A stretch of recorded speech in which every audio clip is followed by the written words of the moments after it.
So thank you for giving me an opportunity to get to know you today. I thought what I would first do is back up and explain to all of you what we're trying to accomplish this semester at NCCU and its partnership with PAN, and then specifically today talk to you about my journey to become a CEO and some introductory material on PAN communications.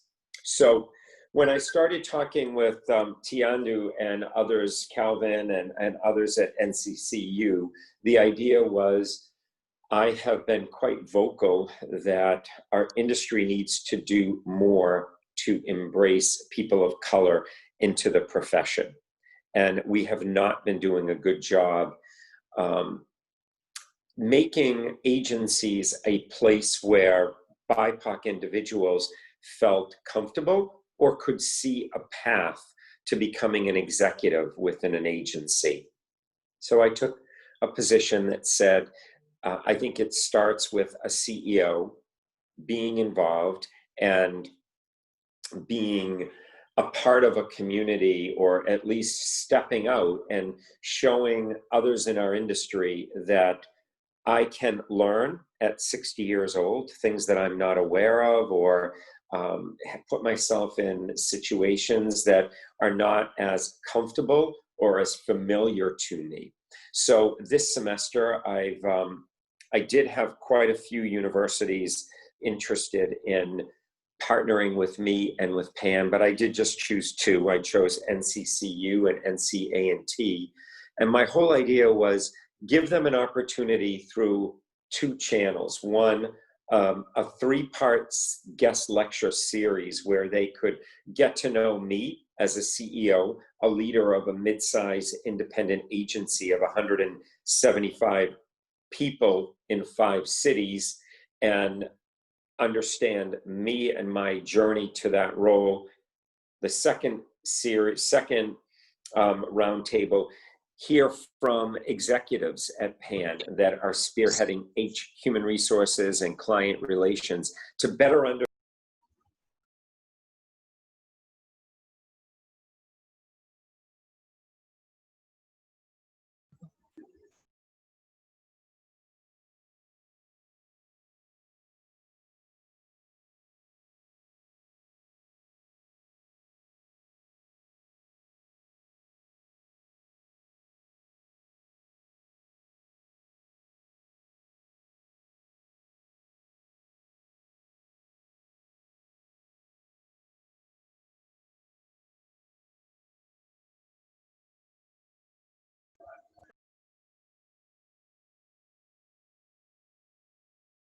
Sorry, Phil, I think I accidentally muted everyone because when someone joined in, I was trying to mute her. Yes.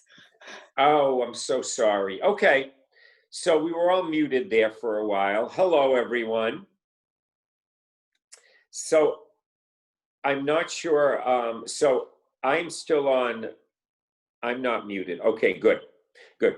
So anyway, we put together a 3-part speakers bureau this semester, with me leading each of the 3 and giving you a good introduction to PAN as an independent PR firm of 175 people with 5 offices. So the 3 parts are: 1, the session today, to get to know me, my journey, the type of CEO I am, what I look for in employees, my perspective on the industry and what I see happening today.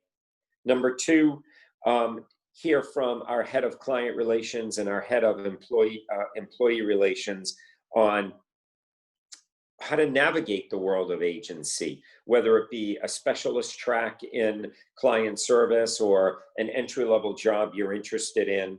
And then the third aspect is to hear directly from a series of employees at PAN on what their job is like, what their role and responsibility is all about. So that's one aspect this semester that I look forward to working with you on. The other is we have perfected at Newhouse, the Syracuse University Communications School, what we call the PAN portal. and it's an e-portfolio. So this semester, you'll be working with 5 people from PAN, different offices, who will Zoom in and work with you one-on-one on how to perfect and increase the expertise that you're showing with your e-portfolio. So they'll talk honestly to you about what's missing, what you need, things like that. So that will kick off with Adam. I think he already met with some of you, and that will continue throughout the semester and culminate with a PAN portal day that everyone can sign up for, and they can start to work with one-on-one with these things, but with these executives. But don't miss it, because right now, with everything going on with COVID, I think the e-portfolio is going to be even more important to each of you to secure an entry-level job. So, so I wanted you to hear today, I wanted us to use our time for you to get to know me, ask me questions that are on your mind, and feel like in this small, intimate setting, you can understand me as a CEO and as an individual. So I'll begin a little bit on my journey so that you can get a feel for who I am. I went to Syracuse University. I transferred into the university because I wanted to have a degree in PR. I was the first kid in my family of 5 to go to college, so it was a really big deal, and it was a big expense. So you can only imagine what my parents' reaction was when my senior year, 1982, the only job I could find was a receptionist in a PR agency. But I felt strongly in who I was and my capability that I would just be the best damn receptionist there was, and I was going to show them that I could climb my way to the top, or at least grow from that role. And I learned a valuable lesson. I took that job and I proudly began work as a receptionist. I stayed there for just under a year. But what it taught me is what I tell young people today. Whatever job you're in, do it the best you can, and feel good about the role, and understand what success looks like in that role. And you will grow from that. If you just continue to look at the next opportunity or how to get promoted, it just won't serve you well. So for me, I was a receptionist, and I worked long and hard, but I answered that phone. I felt better than anyone. And I was learning who the media were and what were they calling about. And I would listen to the conversations that directors and account supervisors were having about pitching the news. So I was like a sponge taking it all in. 8 years later, I became the youngest VP and general manager in the Hill and Knowlton network, and often have spoken about my journey rising from receptionist to VP and GM. I was the youngest in that network of offices, and because of that, I was sought after for some speaking opportunities, and along the way, I met my next job presented to me by one of the attendees at a speaking opportunity that I had. So I joined Neiman Marcus, the retailer, as a VP of PR there. Moved my family to Dallas, Texas, and then had 2 sons. Decided I wanted to come back to the Northeast to raise my children, and open up an agency of my own. So that's exactly what I did. In 1995, I opened up PAN Communications. Today, the agency is 25 years old and has 175 employees. And as I've mentioned, in 5 offices. So we have an office in Orlando, New York City, San Francisco, Boston, and London. We do have individuals working out of a WeWork in Chicago and Seattle, but 5 real formal offices.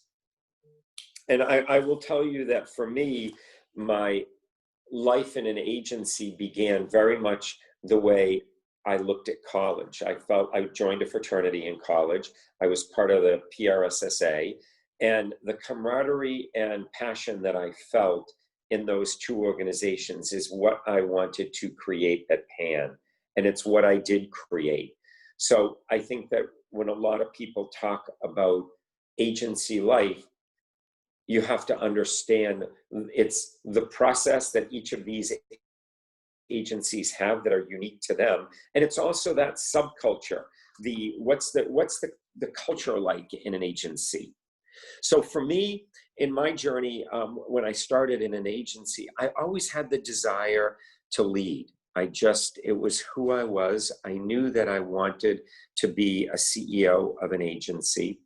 And after I left to join Neiman Marcus, no one was shocked to hear that I was going to come back and open up my own agency.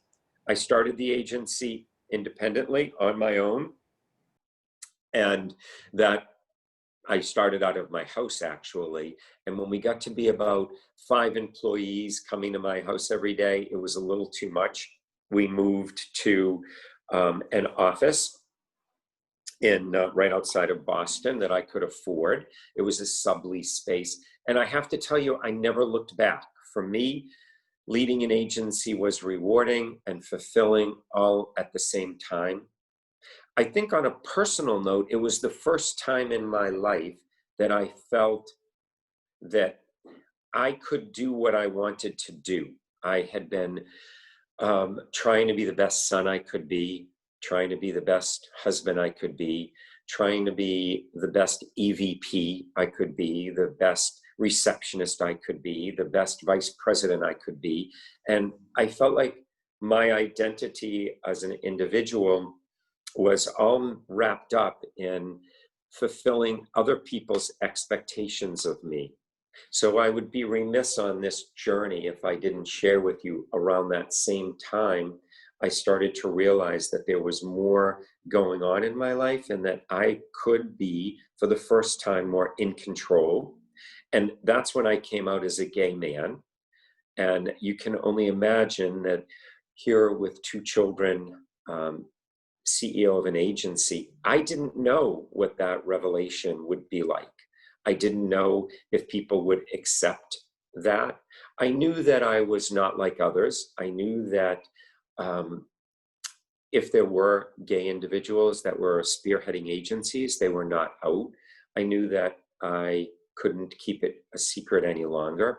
I needed to explore that part of my life and teach my children that wherever you are on life's journey, whenever you find that sense of honesty and fulfillment, you will find happiness and true sincerity in who you are expected and want to be. Again, I never looked back after making that decision. I mean, certainly I knew it would be difficult. I didn't know if I would lose clients. I didn't know if I would lose employees. I have often spoken at national PRSA and Page Group and PR Council annual meetings on my journey because it's not the typical journey. So it's why I, at 60 years old, am still interested in learning and still interested in doing more for others and helping others. I think it's just part of an individual's DNA. And I think having had some of those issues that I had to deal with in my own life, I think it's helped made me a better CEO. How? I think I'm a more transparent CEO. I'm certainly more collaborative. I'm more honest. I have never judged. It's just not who I am. But I can tell my employees repeatedly that I won't stand for office politics. I won't stand for prejudice in the workplace. I won't stand for people treating anyone other than the way they expect to be treated. And some of those values are why people join PAN.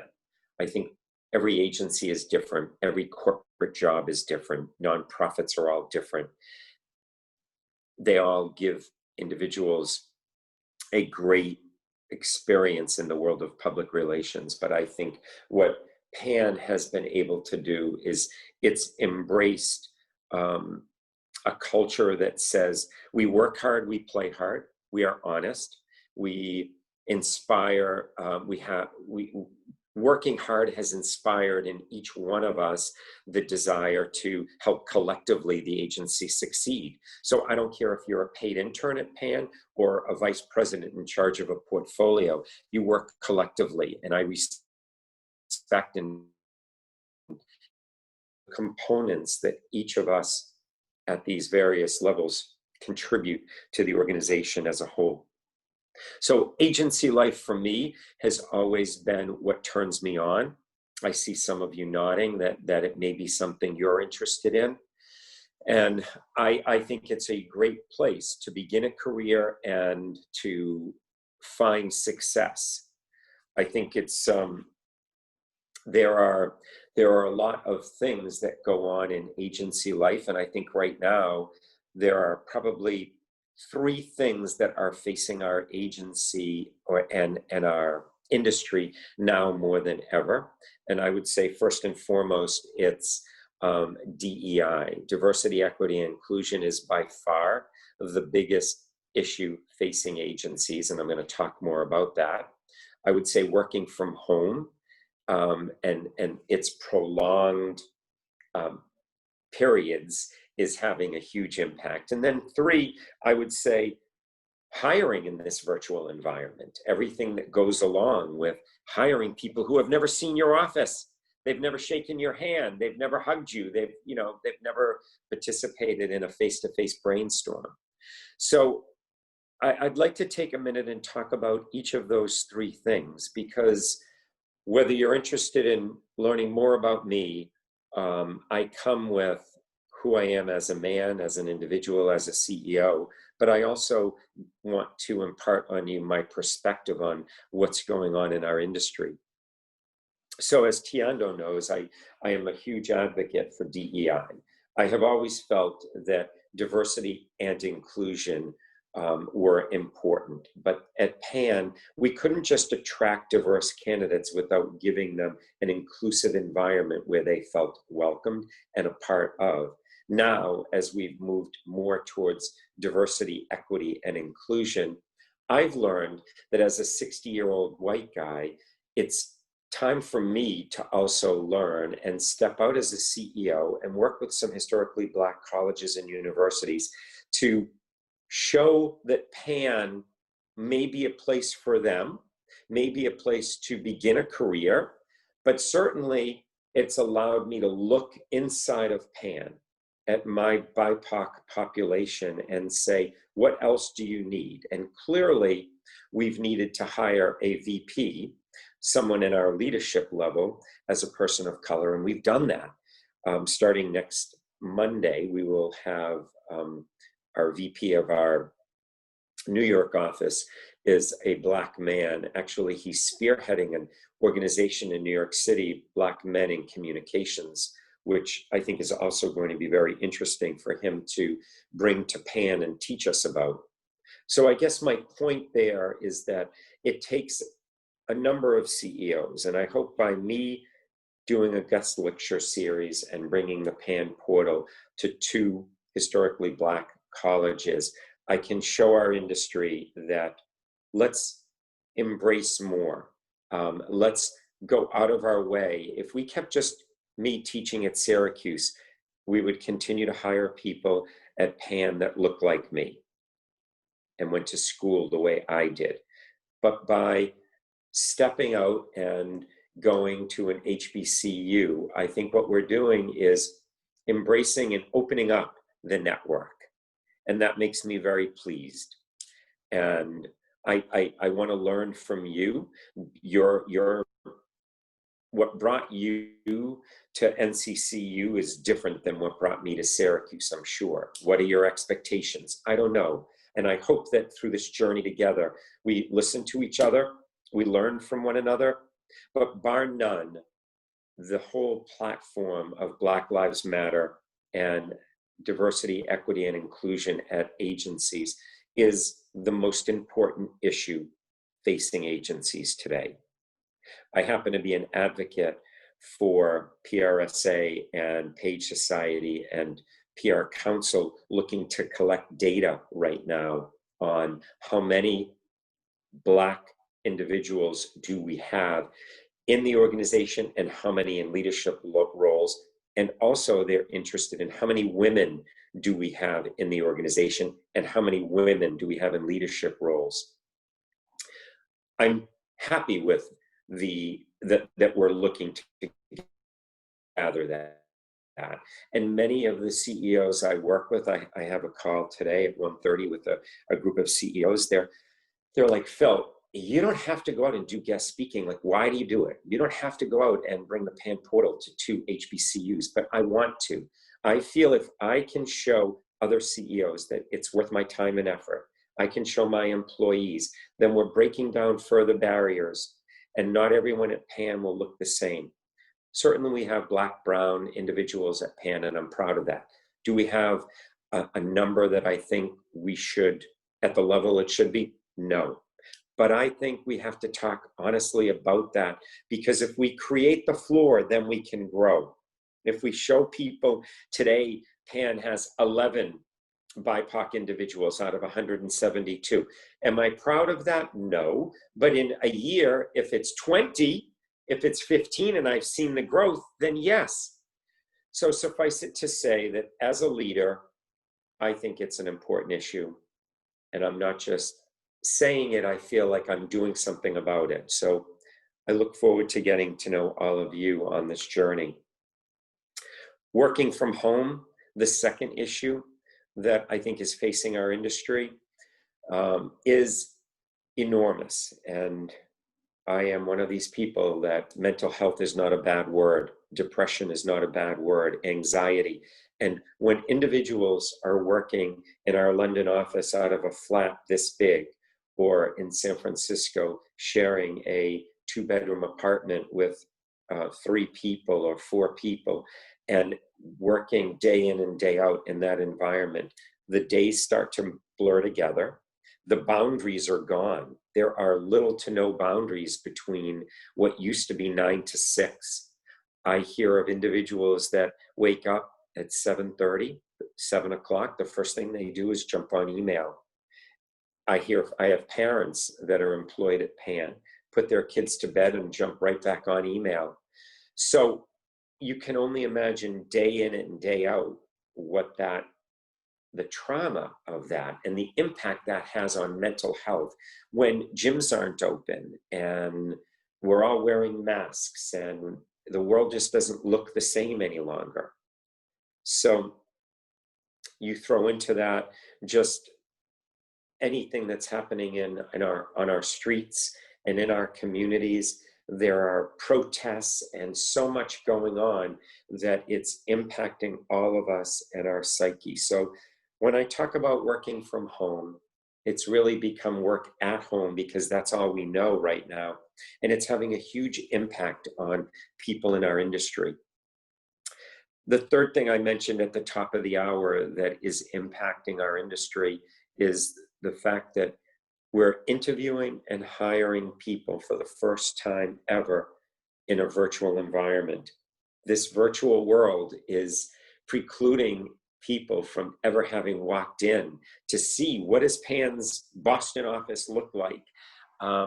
What is it to work in the Empire State Building at our PAN office in New York City? It just, right now, we have to keep going with business as usual, hiring people that have never seen one of our offices, never worked in a collaborative environment by someone's side. Certainly they're coming into a virtual onboarding training session and they're participating in team meetings and they're participating in brainstorm sessions, but we'd be foolish and naive to think that it's the same as when it was 6 months ago.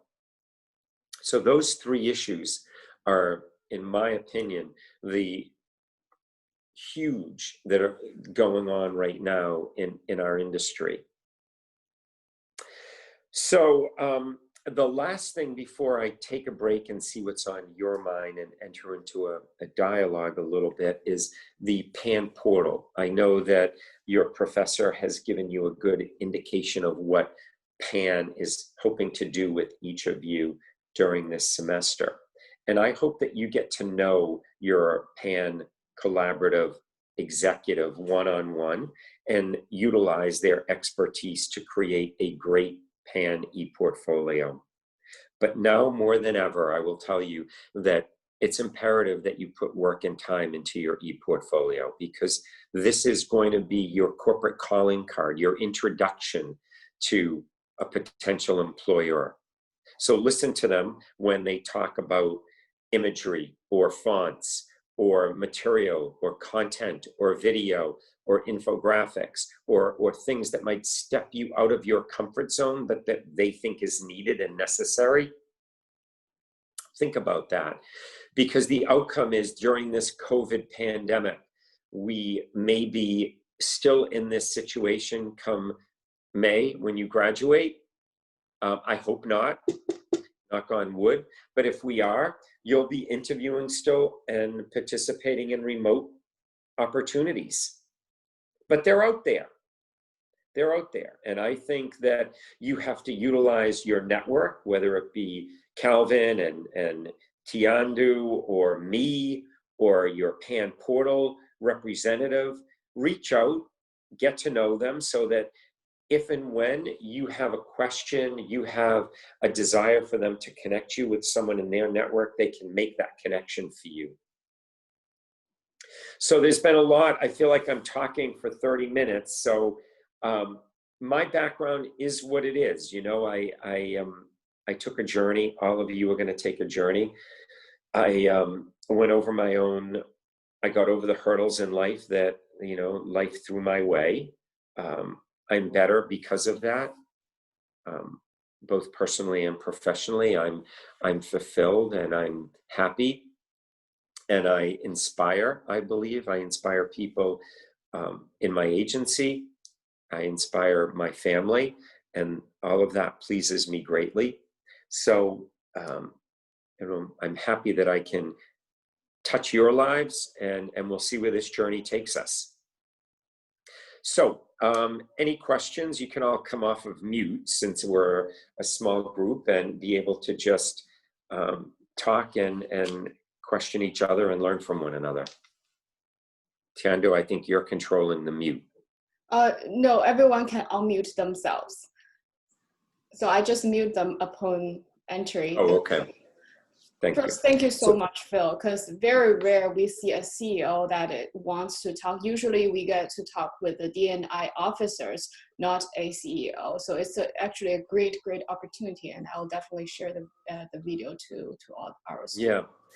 Well, I say the same thing to you, Tiando. You were one of the first professors I did meet with 6 HBCUs, and I could only fit in 2. And you were, your students are lucky to have a representative like you that early on jumped in and said, I want to work with you to create this 3-part series and to bring the PAN portal to my students. They, I think you're going to learn, but they're clearly going to learn. So you guys as students and those of you listening are lucky to have Calvin and Tiandu that knew there was something special in PAN communication partnering with NCCU. So any questions? I'll leave the open opportunity to students first, and then I'll ask a question or 2. Any questions? Michael, you must have somebody.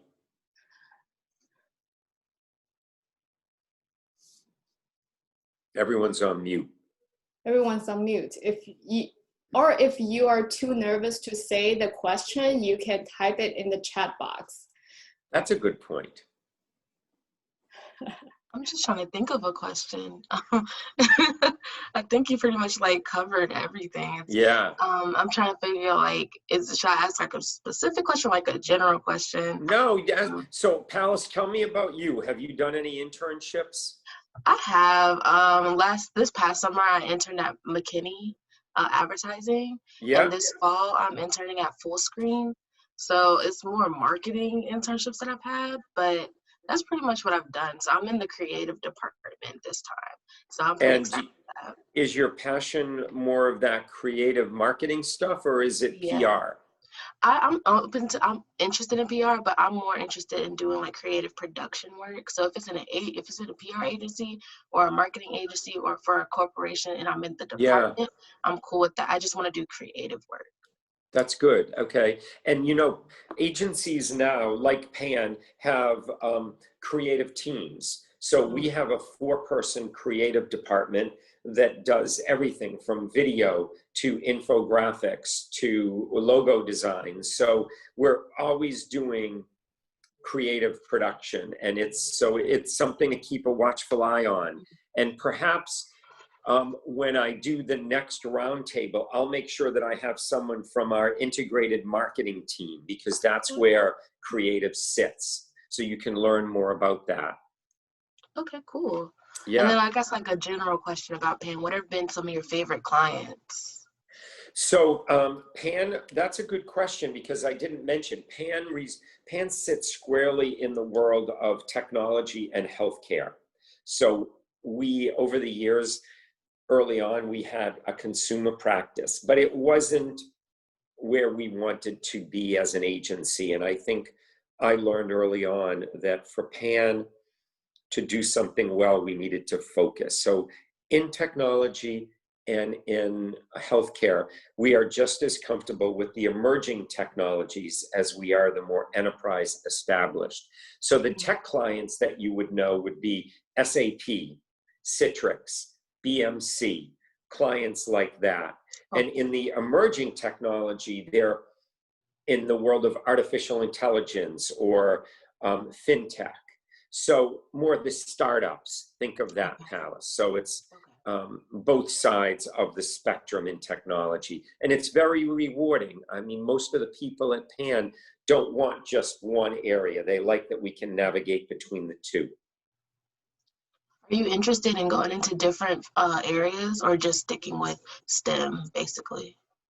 Yeah, I think for us, after being in this business 25 years, we have a powerful new business engine that prospects come to us, and they come to us because we're known for technology and healthcare. So I think for us, staying in those areas behooves us Okay. greatly, and continuing to win awards in technology and in healthcare for exemplary work is the icing on the cake. Right. Thank you. Yeah, no problem.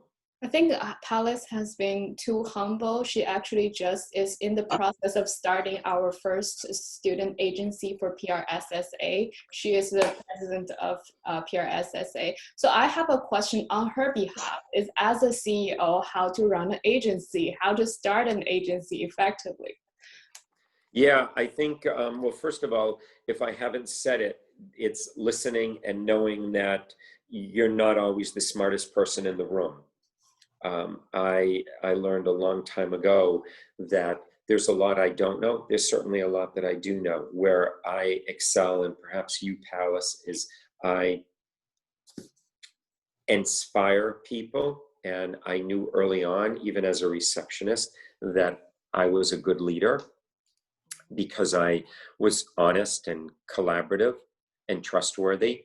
Um, and I followed through with what I said I was going to do. So I think those are some of the intangibles. Certainly working with Tiandu or whomever it is that's your faculty advisor in creating a business plan on the ideal client and the roles and responsibilities of the individuals in your student-run agency are all necessary, because people need to be able to refer to something. So for me, I remember creating job descriptions so that people knew the role of an AAE versus the role of an account supervisor, and were comfortable doing what was in those position descriptions. And also I could take those position descriptions in an evaluation, a performance review time, and say, how are you doing? How are you tracking against these initiatives? So I think it's a willingness to listen and grow, and clearly putting pen to paper on some of the tactics that you need in order to establish the firm. Thank you. Yeah. So Sherry, tell me about you. Hello, my name is Shuri. I'm a second semester junior at Central studying mass communications with a concentration in public relations. Currently, I'm thinking about minoring in broadcast media because I'm trying to become like really multifaceted within mass communications. Because coming in, I didn't really concretely know exactly what I wanted to major in, but I knew that graphic design my freshman year of high school was something that I was really interested in. Currently, I create flyers and logos, and I'm starting to get more into video and audio production. So I really want to really expand my knowledge within certain areas. But I've always loved writing. That's the one thing. I've always loved writing and expressing myself on paper because I'm very talkative. So like Yeah. just making Well, that come into. Go ahead. I love hearing that, because one thing I haven't said, and have you done an internship yet? I'm currently a social media representative for JomaWorks LLC. Okay, So perfect. we're working with different ones, yes. Because Sherry, one of the things that every agency does is ask individuals to take a writing test. Yes. And none of you should shy away from it. They typically are there's three sections to them. One is an editing section to see how your mind works as an editor. Two is an actual creative writing section. They'll ask you to create the lead of a press release based on some information that they provide you. And then the third area is data analytics and research to see how analytical, where you lift from this material pertinent data points and subsets that you think are worthy of taking to the press, whether it be through social posts or through written media. So it's not unlikely that someone will ask in that third section for you to create a social post of 140 characters or less, or a LinkedIn post that you think might resonate with the business community. And if it's consumery, maybe it's Instagram, or Facebook. So I love hearing that you love to write, because writing continues to be a big issue in our industry. And Pan is not alone. I just announced my head of client relations just announced the results of a client survey we did. We do one every July, Sherry, and we share the results the first week in August at our mid-year strat session. And for the second August in a row, we have such phenomenal grades in chemistry and results and refer to another CMO, passion for working with the PAN team. But our lowest result came in writing. So here we are, 175 person agency, and it was really writing as it relates to two things: creativity, which that should not be a negative at PAN, but we've got to work on embracing more creative writing in our content. And then the third area was just straight up doing a poor job flexing that muscle called Writing 101. So be thoughtful with your writing, be thoughtful with your emails, even though email is so much more forgiving on run-on sentences or typos. Be very careful and diligent when you're communicating with a potential employee on things, employer on things like that. But writing is key. Question for you. When it comes to writing, I guess it's an advice question for an overthinker.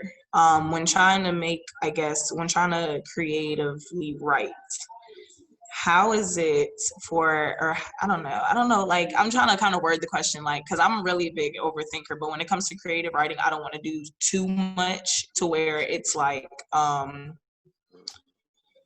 I guess kind of shying away, or I'm trying to like hold back a little bit and not be like so creative that it can kind of be a little biased or like. Yeah, well, the first thing you should do, Sherry, is to have a pen and paper with you and jot it down. But yeah, that's good, girl. Good for you. The same way right here. But the second thing is and a lot of people find this hard to do, but you don't have to be the first one in the room to answer the question or to give your point of view.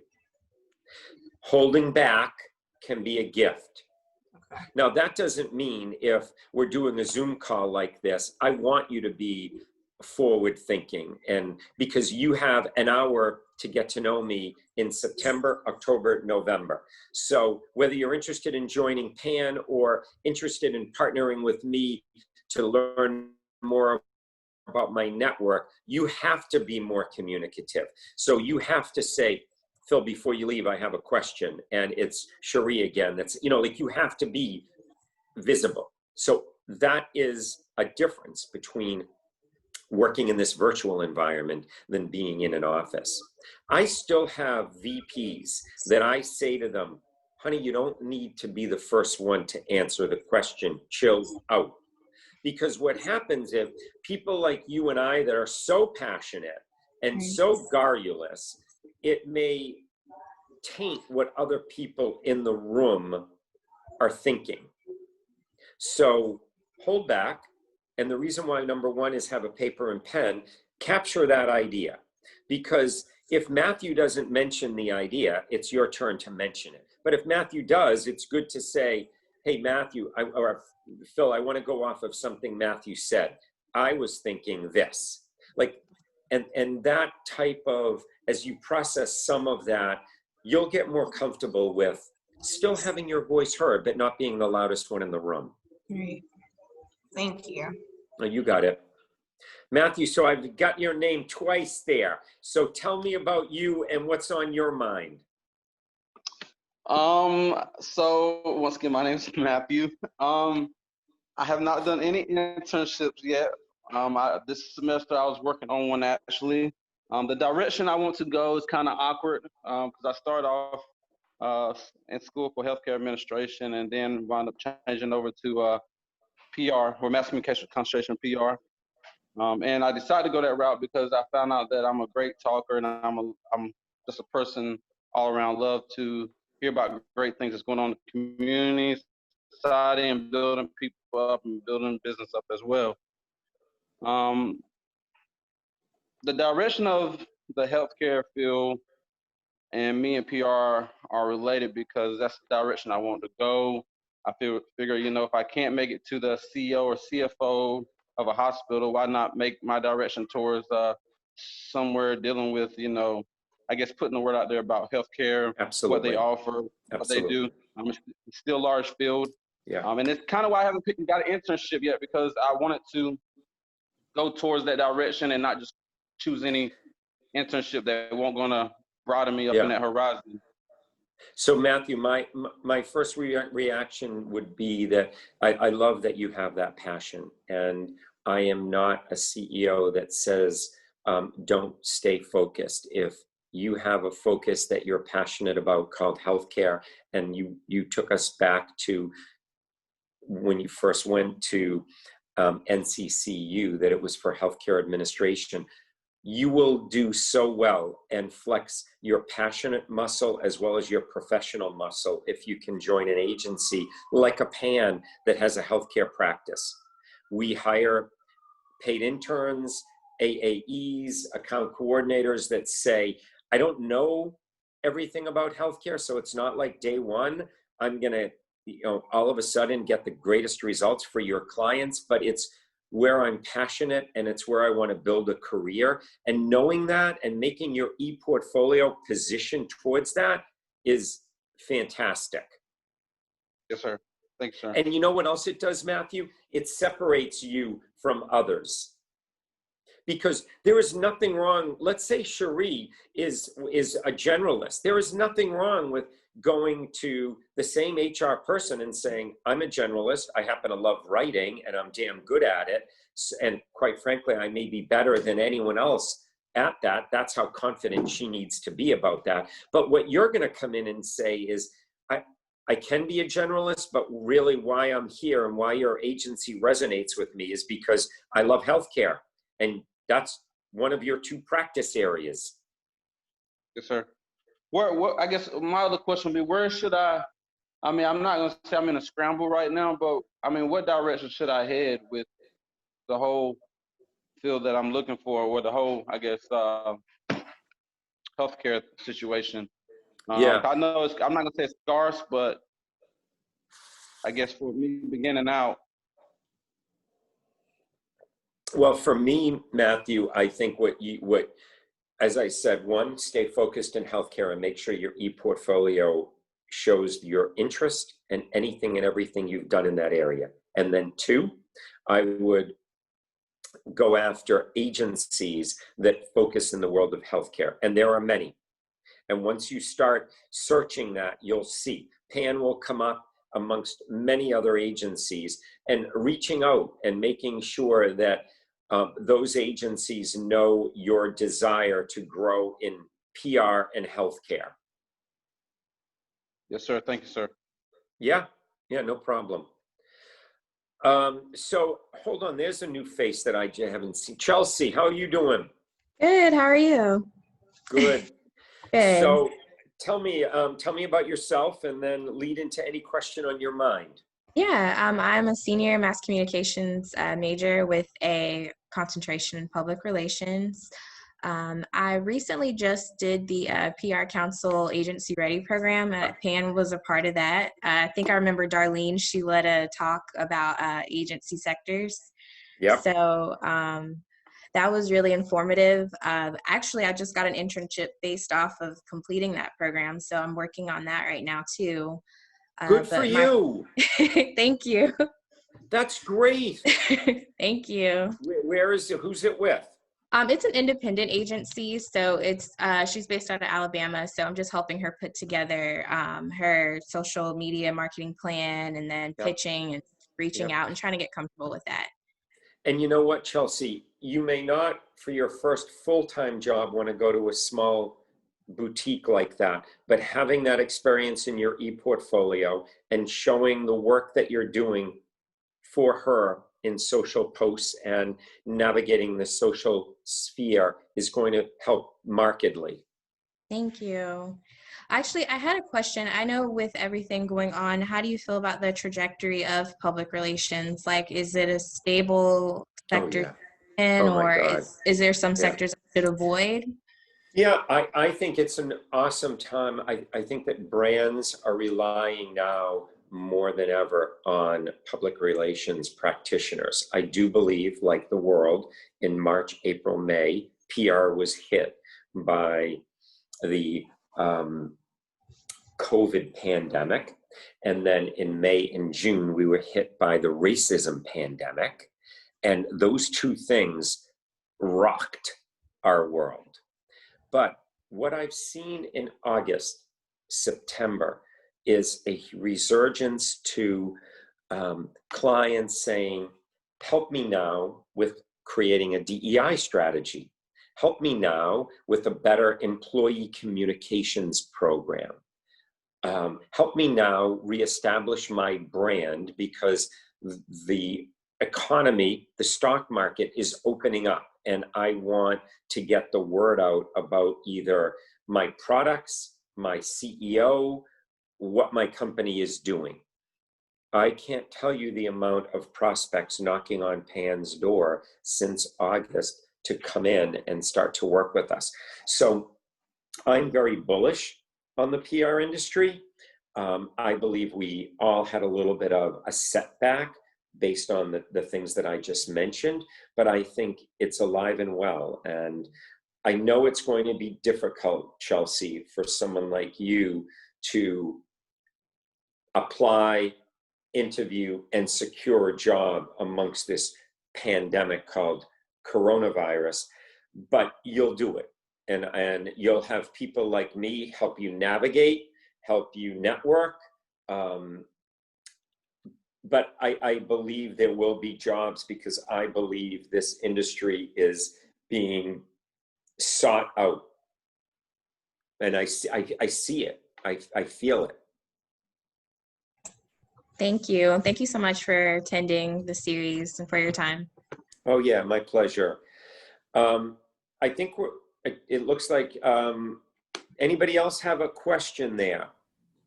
Sorry, my name is Najee Smith. I'm trying to get my camera to work, but it seems as something's going on. But I'm Hi, also, Najee. hello, I'm a second semester junior as well. I'm majoring in mass communications. Public relations is my concentration.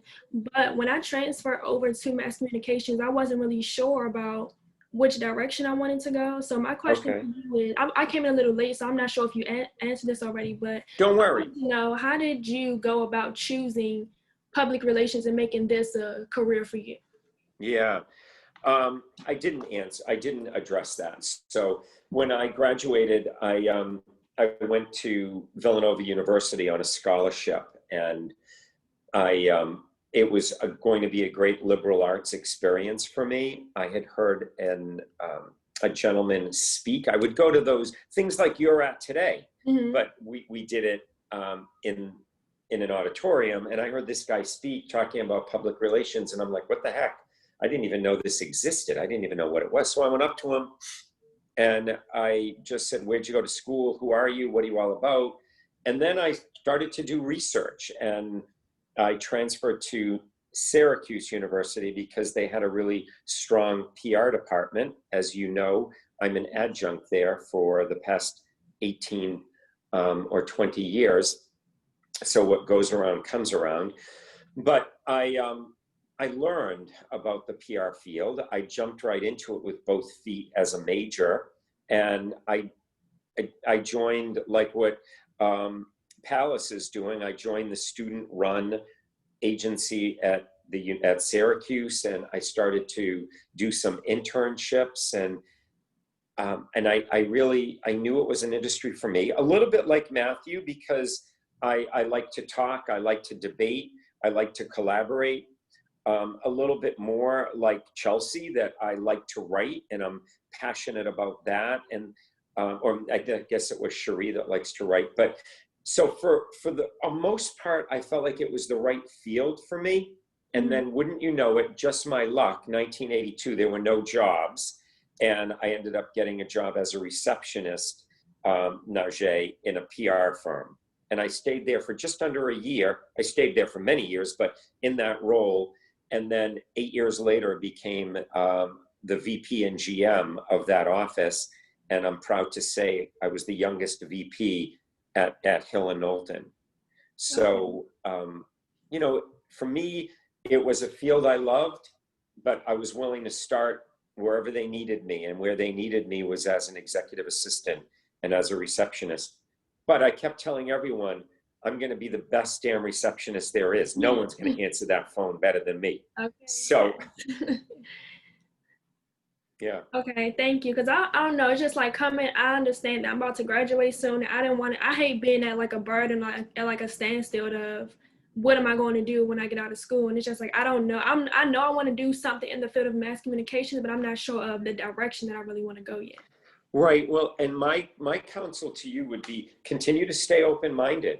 Continue to, keep attending these 3 series that Tawanda's put together, and like think about when you hear them, if agencies resonate with you, listen to what your one-on-one advisor from the PAN portal tells you, but make other decisions. Along the way during this journey of your last year, you may run into someone that's doing advertising, and it might be more up your alley. Okay. I believe mass communications with a concentration in PR will set you in a great place for anything that you want to do, in particular, an agency job. Okay. Thank you so much. Yeah. Well, listen, you're all awesome to stay a little bit past 11. What time was this supposed to end? 11:30? Oh, so anything else that you had on your mind, Tiandu, that you wanted me to bring up? You're on mute. Yes, I do have a question for my student mainly, because not every agency is like PEN. Not every company has the amazing culture in terms of BNI as PEN communication. As a Black young professional, how to excel in the environments that may not be the most favorable for their career development, and how before get into certain job they can capture a sense of what the culture in terms of D&I for that company. It's a great question. It's very much the elephant in the room, isn't it? My advice to you would be, starting this fall, make sure that you're looking and doing your research as you always would, whether you have a guest speaker or an interview or whatever. Do your homework and do it thoroughly. But in response to this, I would make sure that that agency has a DEI strategy and it's on their website. And then I would start to follow and look at their CEO. What is he or she talking about? What is their diversity and inclusion officer or their head of HR speak to? How comfortable are they with people of color? And when I say how comfortable are they, if they are not BIPOC, do they embrace Black, brown, and all? Like, do you get a feel for that? Listen, I think that, I know it's hard. Everybody wants a job, but I think it's doubly hard when you listen to what Tiandu is asking in terms of, you want to make it the right agency. And I only know mine, right? Well, I shouldn't say that. I guess what I can say is, I only run my agency. So when I can tell you that there is no room for prejudice or discrimination at PAN. That I can say full stop. I can say I certainly know other agencies, and I believe their CEOs have the same values that I have.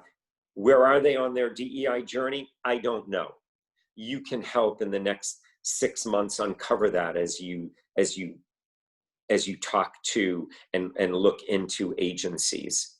But I think for you, all of you, I think Tiandu asks a really poignant question. You want to make sure that you're in an agency that, whether you're like PAN, that has okay BIPOC numbers, I want to make sure that we get better with each passing semester, each passing year. And that in and of itself is a good message, right? Like if you're, when you talk to the HR people at some of these other agencies, if they speak that way, I believe people. So maybe I'm a sucker, but it's just the way I was brought up.